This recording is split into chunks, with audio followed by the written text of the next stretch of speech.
번째입니다. 김건희 특검법 총선용으로 미뤄온 건 국민의힘 아닙니까? 28일 국회 본회의 표결을 앞두고 있는 김건희 특별법에 대해 정부 여당이 기를 쓰고 편회 왜곡에 나섰습니다. 이관섭 대통령실 정책실장이 언론에 나와 내년 총선용 흠집내기라며 대통령 거부권 행사를 강하게 시사했습니다. 지난 4월 패스트트랙 지정 후 무려 8개월 만에 첫 입장입니다. 어제 성탄절에도 윤재옥 국민의힘 당대표 권한대행, 한덕수 국무총리, 김대기 대통령 비서실장 등이 총출동하여 비공개 고위당정 협의회를 갖고 이른바 조건부 수용도 절대 불가하다는 입장을 정한 것으로 알려졌습니다. 입은 비뚤어졌어도 말은 바로 합시다. 총선을 코앞에 둔 지금까지 딱 맞춰 미뤄왔던 것은 바로 국민의힘 아닙니까? 지난 4월 패스트트랙 지정 후 여야 협상을 위한 8개월이라는 시간 동안 전혀 응하지 않았습니다. 그러더니 이제 국회 본회의 표결이 닥치자 총선용이라고 음해하고 나선 것입니다. 이런 게 바로 가짜 뉴스입니다.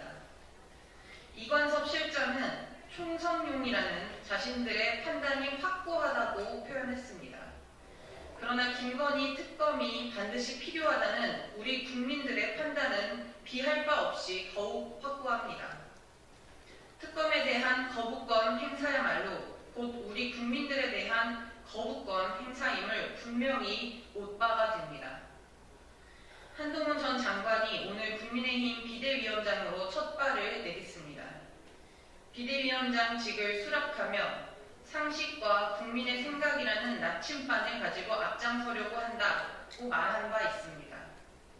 김건희 특검법은 그의 상식이 어디에 기반한 것인지, 그의 나침반 바늘이 어디를 향하고 있는지 보여줄 첫 시험지입니다. 우리 국민 모두가 엄중히 지켜보고 있습니다. 두 번째 브리핑입니다. 헌법 공인 불이한 이승만이 독립운동가라니 고훈부는 역사 우롱 계속하겠다는 겁니까? 국가고훈부가 내년 1월 이달에 독립운동가의 이승만 전 대통령을 선정했습니다. 대한민국 헌법에는 불의에 항거한 4.19 민주 이념을 계승하고 라는 문구가 있습니다. 여기에서 불의는 3.15 부정선거와 4.4.52 개헌으로 독재를 벌인 이승만의 불의입니다. 독재자 이승만을 몰아낸 민주 역사가 있는데도 이승만을 독립운동가로 추켜 세우다니 황당합니다. 애당초 이승만의 만행은 부정선거 이전에 독립운동 자금을 횡령한 파렴치함이 시작이었습니다. 고훈부는 역사의 범죄자를 독립운동가로 변모시키려고 하는 겁니까? 오늘부로 시작되는 강정의 고훈부의 첫 일성이 이승만 독립운동가 만들기라니 참담합니다. 그간 강정의 장관 후보자는 4.19 의거 야기한 이승만의 훈결도 이야기되어야 한다고 하지 않았습니까? 제 말도 못 지키고 이승만 훈결 지우기에 앞장서는 고훈부 장관이라니 국민 기만, 역사 우롱, 고훈부를 만들려고 하는 겁니까? 박민식이 강정회로 바뀌어도 고훈부의 혁신과 성찰은 없었습니다. 애초 윤석열 정부가 독립운동 역사를 훼손하고 편향된 역사 인식을 강요하고 있기에 벌어지는 일입니다. 고훈부뿐 아니라 국방부에서도 이승만 지켜 세우기가 계속되고 있습니다. 국방부에서 새로 발간한 정신전력교육 기본교재에 이승만 이름이 15차례나 등장하는데 공적 나열만 있고 독재, 부정선거 등 만행은 언급하지도 않았습니다. 이승만을 추켜 올려 편향된 사관을 주입하려는 윤석열 정부가 모든 일의 원흉입니다.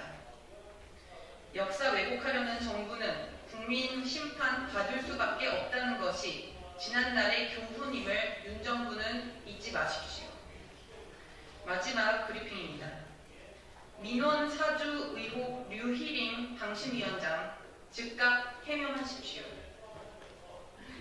류희림 방송통신심의위원회 위원장이 가족과 지인 등을 동원해 뉴스타파 인용 보도 관련 심의를 요청하는 민원을 넣었다는 신고가 국민권익위에 제기되었습니다.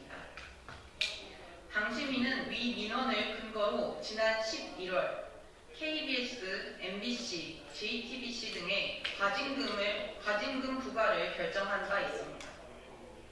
신고자가 제기한 사적 이해관계자 추정 인물들은 가족과 류 위원장이 방심위원장이 되기 전에 일했던 미디어 연대의 대표입니다. 사실이라면 그야말로 충격적입니다. 셀프 민원, 허위 민원, 청부 민원으로 대한민국의 방송과 언론을 심의한다며 마음대로 칼을 휘둘렀다는 것입니까? 눈앞이 캄캄해집니다. 국민권익위를 두드리기 전에 이미 지난 9월 방심위 내부 게시판에도 올라왔으나 류 위원장이 게시물 삭제를 지시했다고 합니다. 내부 자정 능력조차 전혀 없었던 셈입니다.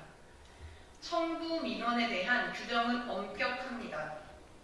방심위는 지난 2018년 친인척 명의로 민원 신청한 직원을 파면한 바 있습니다.